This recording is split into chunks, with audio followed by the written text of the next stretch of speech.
Bonjour, chers frères et sœurs en Christ Jésus. Je voudrais saluer particulièrement mon frère, le professeur Lat-Egg Jean-Michel, qui, ayant vu certaines de mes vidéos sur les questions spirituelles, sur la foi, m'a demandé de faire une vidéo sur la question suivante. Peut-on être chrétien et appartenir à des groupes ésotériques qui n'ont rien à voir, bien sûr, avec le christianisme? C'est une question importante. Il faut savoir que dès le début du XVIIIe siècle, quand la franc-maçonnerie telle qu'elle existe aujourd'hui est apparue, l'Église catholique a condamné la franc-maçonnerie. Souvent, ils veulent se réclamer de certaines spiritualités de l'Égypte antique, mais ça n'a rien à voir. Ce qu'ils font n'a rien à voir avec l'Égypte antique. Non. Ils ont pioché un peu partout dans la Kabbale juive, dans les religions de pratiques telles que ça existait, par exemple, anciennement dans la Mésopotamie. Et puis, ils ont pris certains aspects du christianisme qu'ils ont dévoyés. C'est tout ça qui fait la franc-maçonnerie. Mais la franc-maçonnerie est fondamentalement contre l'Église. C'est pour ça que l'une de leurs devises, c'est abat la calotte. Abat la calotte est utilisée par qui? Par les évêques, par le pape. Vous voyez? Ils disent abat la calotte. Donc, c'est qu'ils ne veulent pas de l'Église. Alors, tu ne peux pas être franc-maçon et puis être de l'Église quand tu proclames abat la calotte. Et puis maintenant, quand tu vas atteindre le 18e degré, hein, tu vas proclamer que tu es descendant de Caïn, tu es fils de Caïn. Et puis tu vas dire, tu balquin, que tu es fils de Caïn. Caïn qui est le premier meurtrier de l'histoire de l'humanité. Que ce soit la franc-maçonnerie, que ce soit la Rose-Croix, que ce soit beaucoup de groupes ésotériques, ils font une horreur sur une chose. Ils proclament que le cosmique est Dieu. L'homme faisant partie du cosmique, donc l'homme est divin. Voilà une de leurs principales pensées.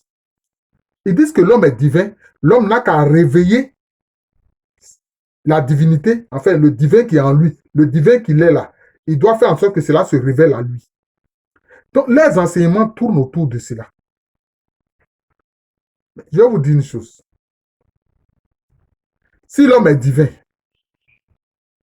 pourquoi est-ce qu'il ne peut rien pour sa mort? Pourquoi est-ce qu'il ne peut pas empêcher sa mort? Parce que celui qui a créé les lois qui sont dans l'univers, c'est lui qui est maître de ces lois-là. Tu veux te proclamer divin et tu meurs? Mais vous allez me dire, oui, dis, mais Jésus-Christ que tu aimes tant là, il n'est pas mort. Oui, Jésus-Christ est Dieu. Il est la parole éternelle de Dieu. La parole de quelqu'un, c'est un autre soi-même. C'est la personne autrement. Mais c'est parce qu'il s'est fait homme. Mais même quand il s'est fait homme là, tant qu'il n'avait pas porté les péchés des humains, il ne pouvait pas mourir. C'est quand il a porté les péchés des humains qu'il est mort. Vous voyez? Vous dites que le cosmique est Dieu. Le cosmique n'est pas Dieu. D'ailleurs, la physique des particules qu'on appelait anciennement la mécanique des quantiques, dont Niels Bohr a été l'un des pionniers, a montré, et cette physique quantique montre que c'est quand on regarde quelqu'un ou qu'on regarde quelque chose que cette chose existe, que cette personne existe. Le cosmique, c'est la création de Dieu. Le cosmique n'est pas divin. C'est parce que le créateur regarde le cosmos. C'est parce que le créateur regarde le cosmique que le cosmique existe. Si Dieu arrête de regarder la création n'existera plus. Toi, mon frère qui est franc-maçon, toi, mon frère qui est rosicrucien ou qui est dans un autre groupe ésotérique, quel qu'il soit, si le Seigneur ne te regarde pas là, tu n'existes pas. Il faut comprendre cela. Il y a quelqu'un qui a conçu les lois. Quand il y a des lois, cela veut dire quoi? Cela veut dire qu'il y a un législateur. Or, vous évitez de parler de ces législateurs et vous avez une mauvaise idée sur lui. Si vous-même vous proclamez Dieu, que le cosmique est Dieu, l'être humain faisant partie du cosmique, donc il est Dieu. Non. L'être humain fait partie de la création. Et le cosmique, c'est la création. Et il y a le créateur. Maintenant, concernant la question de la divinité, je vais vous éclairer. Le christianisme montre quoi? L'être humain est une créature. Mais quand il accepte Dieu, notamment la parole de Dieu, qui s'est faite homme, Jésus-Christ, quand tu acceptes Dieu dans ton cœur et dans ta conscience, l'Esprit de Dieu vient habiter en toi. L'Esprit de Dieu, là, vient habiter en toi. Donc, il y a comme une divinisation de ta personne. Mais c'est une divinisation par quoi? Par délégation. Vous voyez? Tu veux être Dieu, mon frère, mais il n'y a pas de problème. Laisse le Saint-Esprit, dis au Saint-Esprit, l'Esprit de Dieu de venir habiter en toi. Dis-lui ça. Si tu lui dis ça, Esprit de Dieu, Esprit Saint, viens habiter en moi. Parce que je crois en toi, parce que je crois dans le Christ Jésus, parce que je crois dans le Père. Je crois en Dieu. Donc, Esprit de Dieu, viens habiter en moi. Quand il va venir habiter en toi, c'est lui qui va commencer alors le processus de ta divinisation. C'est ce qui se passe. Mais vous ne voulez pas comprendre cela. Vous ne voulez pas comprendre cela. On a vu ceux qui sont à l'origine de cette secte des Illuminati. Adam Weishaupt, et puis ce prêtre défroqué qui avait, je peux dire, les tests qui mettaient en place les Illuminati. Mais il a été foudroyé. La foudre l'a frappé, il est mort. C'est comme ça qu'on a découvert ce complot des Illuminati. Ouais. Et que le duc de Bavière les a chassés. Il a dit qu'il ne veut pas d'eux. Ouais. Parce qu'il complote contre tous les gouvernements. Parce qu'ils veulent mettre en place un gouvernement qui leur est propre, qui veut être un gouvernement mondial. Ça a commencé avec Adam Weishaupt, qui était un Allemand, enfin. La zone où il était là, excusez-moi, ça correspond à l'Allemagne actuelle. Vous voyez. Voilà votre erreur. L'être humain est divinisé par le Saint-Esprit, mais c'est une divinisation par délégation. C'est une divinisation par délégation. Vous voulez des pouvoirs, soumettez-vous au Saint-Esprit. Le Saint-Esprit, à cause du Christ que vous avez accepté, va vous communiquer le pouvoir. Mais c'est un pouvoir qui agit dans la volonté de Dieu, selon les desseins de Dieu, pas selon vos desseins propres, hein, pour nuire aux autres ou pour prouver aux autres que vous êtes puissant. Non. Maintenant, je vais dire une chose. Le Christ a dit que celui qui a 2 mètres là, il va aimer l'un et il va haïr l'autre. Mais si tu es chrétien, toi, tu ne peux pas avoir plusieurs maîtres. Jamais. Le chrétien, là, il est un seul maître, c'est le Christ Jésus. Or, vous avez plusieurs maîtres, que vous appelez d'ailleurs les maîtres ascensionnés. Hein? Hein? Les maîtres invisibles, les invisibles inconnus. Mais si c'est inconnu, comment est-ce que vous pouvez les connaître? Bon, maintenant, vous avez plusieurs maîtres. D'après vous, quand vous allez dans l'astral, vous sortez votre corps, votre âme de votre corps, vous allez dans l'astral. Et d'après vous, vous recevez, selon les plans de l'astral, vous recevez des enseignants de différents maîtres. Maître Moria, Maître Koutoumi, Maître Jésus qui n'est pas du tout notre Seigneur Jésus-Christ. Maître Moïse qui n'est pas le prophète Moïse du judaïsme. Alors vous avez plusieurs maîtres. Or le Christ dit, si tu as 2 maîtres là, tu aimeras l'un et tu haïras l'autre. Voilà le problème. Voilà le problème. Maintenant, moi, je sais que beaucoup de cadres africains sont dans ces organisations ésotériques. Pourquoi? Et surtout même mes parents BT, les cadres BT et puis Dida et autres là. Ils sont beaucoup dans ces organisations ésotériques. Je le sais. Pourquoi? Parce que dans un pays BT et un pays Dida, il y a une entité spirituelle très négative qui est un dragon. À part les Chinois et autres qui connaissent le dragon, les Dida et les BT là, ils connaissent le dragon. Ils connaissent cette entité spirituelle très négative et très démoniaque qui est dans les plans invisibles. Ils connaissent ça. Et ils savent que vraiment, sa cruauté vis-à-vis de l'homme est imparable. Et ils en ont peur. Ils en ont peur. Ceux qui utilisent ce dragon-là, en pays d'Ida, en pays BT, mais ils sont craints. Mais je vais vous dire une chose. Frère cadre BT, frère cadre d'Ida. Quand vous entrez dans les organisations ésotériques, en fait, c'est vous chercher la protection. Et vous constatez que quand vous entrez là-bas, dans ces organisations ésotériques, vous n'êtes plus attaqué par ces forces du mal. Mais pourquoi? Il y a une raison. Quand tu n'es pas attaqué par les forces du mal, c'est que tu es dans leur camp. C'est que tu es dans leur camp. C'est pour ça qu'ils ne t'attaquent pas. Parce que le diable ne combat pas le diable. Satan ne combat pas Satan. C'est ce que Jésus a dit. Si Satan combattait Satan, son royaume va s'écrouler. Il n'est pas le maître de ce royaume de la terre, il est le maître des royaumes des ténèbres. Il faut savoir cela. Maintenant, moi, je vais vous dire une chose. Parce que certains se sont fait baptiser, ils disent qu'ils sont chrétiens. Mais tu bois à la coupe du Seigneur et puis tu bois à la coupe du diable. Ton organisation ésotérique, là, c'est la coupe du diable. Maintenant, je vais te dire une chose. Si tu veux être chrétien, sans avoir peur de ces forces des ténèbres, c'est très simple. Première chose, tu as proclamé que tu as accepté Jésus-Christ comme Seigneur, Sauveur et Rédempteur de ta vie. Ce que tu dois faire en premier, ou plutôt en deuxième, c'est de demander au Saint-Esprit de venir habiter en toi. Fais cette litanie-là. Le Saint-Esprit habite en moi. Répète ça autant de fois que tu peux. Si tu le veux, fais cela même une année entière. Quand tu es là, au lieu que tu laisses vadrouiller ton esprit, tu proclames, le Saint-Esprit habite en moi. Quand tu vas faire cela, si tu veux, tu peux le faire sur 3 mois. Après, maintenant, tu proclames, j'habite dans le Saint-Esprit. J'habite dans le Saint-Esprit. J'habite dans le Saint-Esprit. Quand tu auras fini aussi après 3 mois cette litanie-là, tu proclames, mon corps est le temple et le sanctuaire du Saint-Esprit. Mon corps est le temple et le sanctuaire du Saint-Esprit. Mon corps est le temple et le sanctuaire du Saint-Esprit. Vous comprenez?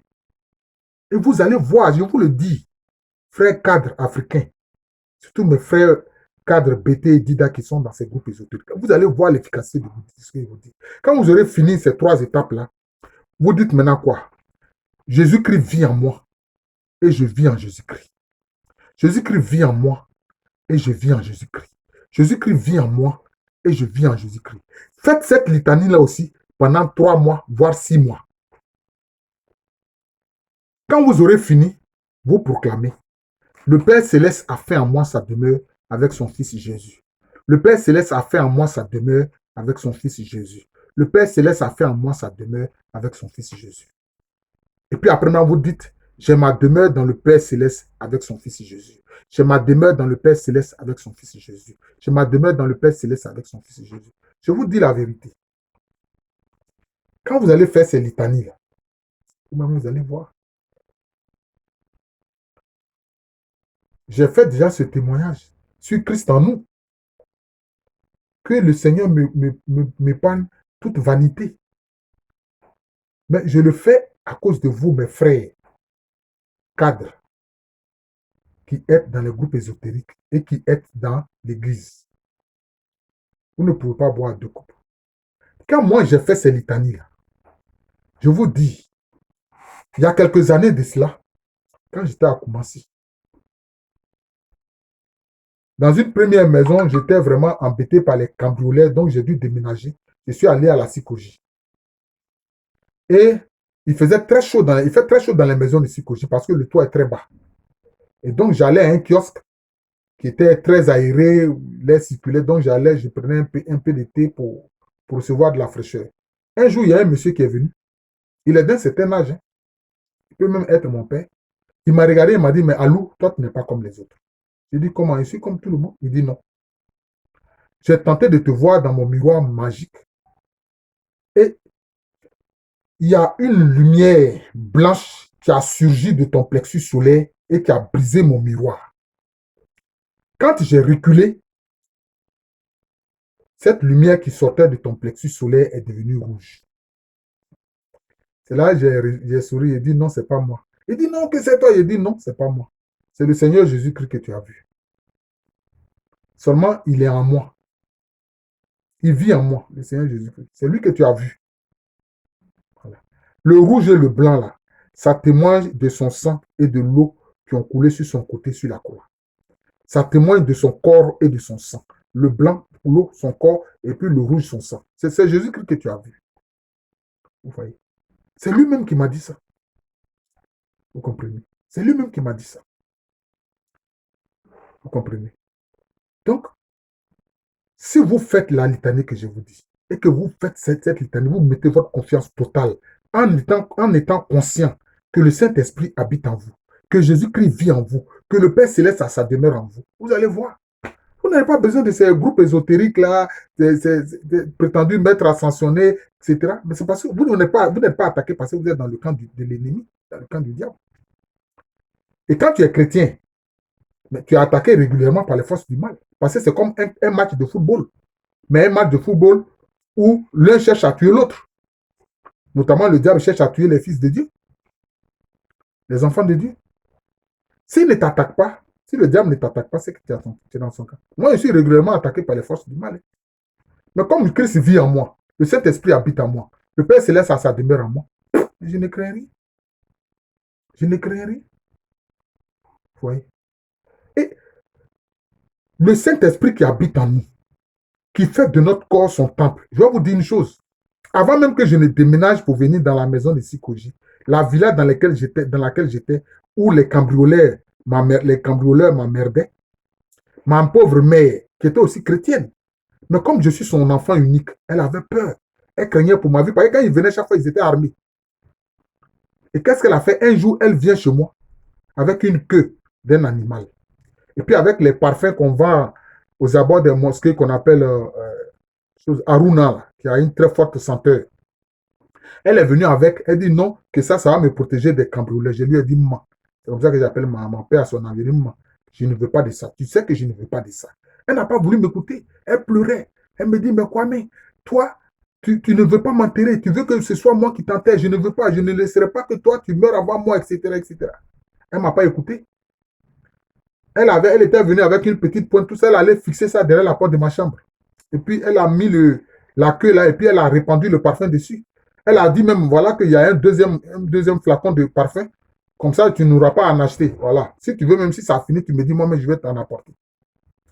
Par respect pour ma maman, je l'ai regardé faire, je l'ai laissé faire. Mais, je vous dis, moi, je ne m'occupais même pas de la queue. Mais un jour, le matin, je ne dormais pas, c'est vis-à-vis. J'ai vu quelqu'un sortir de la queue là. Et qui m'a dit, mais toi, tu te prends pour qui? On te dit de mettre simplement le parfum sur la queue et tu refuses de le faire. Alors je lui ai dit, moi, je ne fais jamais ce que je ne veux pas. Alors il a commencé à se remuer pour envoyer des ondes négatives sur moi. Chers frères, vous qui m'écoutez, qui êtes dans le groupe ésotérique, je vous dis la vérité. Le Saint-Esprit qui habite en nous, là, c'est une réalité. Là encore, il y a une lumière qui est sortie de mon plexus solaire qui a pulvérisé cet individu-là. Cet individu malfaisant. À peine 3 jours, ma maman est venue. Elle me dit, mais quoi, mais est-ce que tu mets le parfum sur la queue? J'ai répondu de façon négligente comme ça, oui. Elle dit, mais tu mens. Tu es un menteur. Je dis, ah non, maman, ne me traite pas de menteur. Je t'ai dit dès le départ que je ne voulais pas de cela. Donc, je n'ai fait que faire ce que je t'ai dit. Donc, tu ne peux pas dire que je suis un menteur. C'est par respect que je n'ai rien dit, je t'ai laissé faire, mais sinon, je t'ai dit que je n'en voulais pas. Vous comprenez? Cet individu a été pulvérisé sous mes yeux. Vous voyez? Et puis, ma maman, qu'est-ce qu'elle a fait? Elle est venue. Elle a récupéré la queue là, qu'elle avait fixée derrière la porte de ma chambre, et puis avec les parfums, et puis elle est partie avec. Elle n'a plus parlé de cela. Sans doute l'ésotériste qui a fait ce machin-là pour elle, là, cette amulette ou je ne sais pas quoi pour elle, là, a dit, ton fils là, il faut le laisser comme ça. Ce qui le protège là est plus que ce que moi je peux faire. Donc, frère, vous n'aurez plus peur du dragon, des dragons qui sont en pays dit dans un pays pété, si vous m'écoutez. Comme ça, vous serez fidèle au Seigneur Jésus-Christ. Parce que le Seigneur Jésus-Christ, il ne veut pas que vous ayez des doutes sur sa divinité pour suivre d'autres protections. Vous voyez? Proclamez que le Saint-Esprit habite en vous, que vous habitez dans le Saint-Esprit. Proclamez que Jésus-Christ vit en vous et que vous vivez en Jésus. Proclamez que vous avez le Père Céleste a fait sa demeure en vous et que vous avez votre demeure dans le Père Céleste. Faites ces litanies-là. Faites ces litanies-là. Et souvent dans vos prières, quand vous allez vous coucher par exemple, demandez que la colonne de feu de l'Éternel vous environne. Demandez que chaque nuit et partout où il fait sombre, que la colonne de feu de l'Éternel vous environne. Demandez aussi que chaque matinée, que la colonne de nuée de l'Éternel vous environne. Quand vous lisez dans la Bible le livre de l'Exode, c'est comme ça que Dieu protégeait le peuple hébreu. La matinée, ils avaient la présence de la colonne de nuée de l'Éternel. Et la nuit, ils avaient la présence de la colonne de feu de l'Éternel. Si vous voulez, faites cela. Même quand vous allez vous laver là, au lieu chaque fois d'ouvrir le robinet directement, vous pouvez mettre de l'eau dans un seau, priez le Seigneur, demandez à ce que cette eau-là devienne pour vous eau vive, que cette eau devienne pour vous colonne de nuée de l'Éternel, et lavez-vous avec. Ne suppez pas le Seigneur Jésus-Christ et puis l'ennemi. Ne buvez pas à deux coupes, dans la coupe du Seigneur et puis dans une autre coupe. On ne peut pas être chrétien et puis être dans un groupe ésotérique. C'est pour ça que nos pères évêques ont attiré notre attention là-dessus. Et ce message s'adresse surtout aux cadres. Parce que c'est souvent les cadres qui sont dans les groupes ésotériques. Non. Aucun égrégore d'un groupe ésotérique ne peut vous protéger plus que le Saint-Esprit qui vient habiter en vous. Le Saint-Esprit, lui, il habite en vous. Mais cet égrégore-là, il est extérieur à vous. Vous comprenez? Cet égrégore, il est extérieur à vous. Et puis, il est du diable, d'ailleurs. C'est un démon. Même si on vous dit que ce sont les pensées et les sentiments de tous ceux qui appartiennent à votre secte. Je ne voulais pas que la vidéo soit trop longue, mais c'était très important que je parle, que j'attire l'attention de nos frères, hein, notamment les cadres. Beaucoup de cadres sont dans ces groupes ésotériques. Non, il faut sortir de là. Si vous faites ce que je vous ai dit là, invitez le Seigneur à venir à vivre en vous, à venir habiter en vous, à venir faire sa demeure en vous. Les paroles du Seigneur Jésus-Christ sont vraies. Il faut les tester, vous allez voir. Je voudrais ici remercier particulièrement encore mon frère, le professeur Lat-Eg Jean-Michel, qui m'a demandé de faire cette vidéo-là. Voilà, frère et professeur, je viens de faire cette vidéo. J'espère qu'elle sera suffisamment diffusée et que cela sera partagé pour que nos frères, surtout les cadres qui sont dans ces groupes ésotériques, la comprennent. Quelquefois, même, ils sont dans la maçonnerie parce que, bon, ils trouvent que, bon, il y a une certaine ascension sociale là-bas. Mais le Seigneur lui-même est pourvoyeur de tout. Mais puisqu'ils vous disent que si vous révélez leurs secrets, ils vont vous égorger. Ce n'est pas ce qu'ils vous font faire. Et toi-même, tu dis que oui, si tu révèles le secret de la maçonnerie, tu as le droit d'être égorgé. Brûler et tes cendres répandues. Mais si ce qu'ils font là, c'est pour le bien de l'humanité, pourquoi ils cachent? Jésus dit, c'est ceux qui font des choses obscures là, qui se cachent. Mais quand tu veux faire quelque chose de bon, tu ne te caches pas, tu montes ça à la face du monde entier. Mais pourquoi est-ce qu'ils veulent cacher ce qu'ils font? C'est parce que ce qu'ils font relève des ténèbres. Voilà, ça relève des ténèbres. Ça relève du diable et de Satan, des démons. Voilà la réalité. Sinon, quand on veut faire quelque chose de bon, on partage cela. On ne cache pas. On ne dit pas non, c'est un secret à ne pas révéler et que celui qui révèle cela, il va être tué. Mais ton secret là est plus que la vie de l'homme. La vie de l'homme est tout. Christ lui-même est mort pour le salut de notre vie. Je vous remercie. Mon nom spirituel, c'est Jean de l'amour de Jésus. Et mon nom à l'état civil, c'est le professeur Alukwamérine. Merci encore et bonne journée à tous. Et le courage, quittez ces organisations ésotériques.